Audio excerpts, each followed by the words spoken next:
السلام عليكم حبايبي، يا رب تكونوا طيبين ومن ربنا قريبين. نبدأ بالصلاة على الحبيب.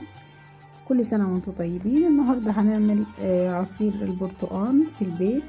بيبقى أفضل بكتير من العصير الجاهز.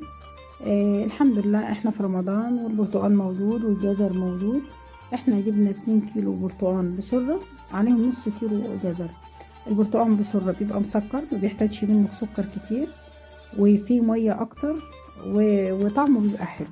نضفنا نص كيلو الجزر وقشرناه، هقطعه ناعم دواير صغيرة اللي انت عايزاه، وهنحط عليه كوباية مية ونحطه على النار.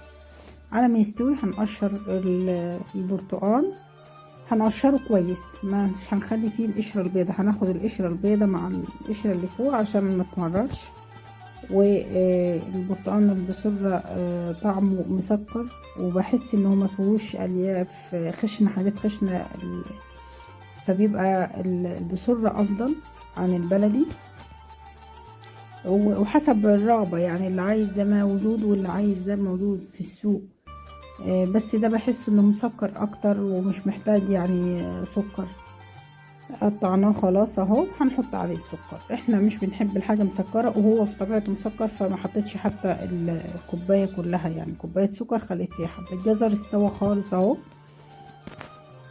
وان شاء الله تجربوه، ووصفه حلوه وهيعجب الولاد ومفيد اهو. شوف بعد ساعتين الميه نزلت من الجزر خلاص، ومن اسفه من البرتقال، والجزر استوى خالص اهو. هنضربهم في الخلاط، وبعدين عايزه تزودي له بعد كده ميه انتي وبتعمليه، على ان هو مركز قوي ما شاء الله.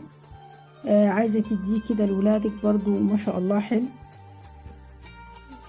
مش لازم مصفى رفيعه الاولاد، واحنا محتاجين الالياف اللي فيه، وهو مضروب في الخلاط كويس مع الجزر، فمش هيطلع حاجه. وده في الاخر حط كميه حلوه كبيره قوي ما شاء الله.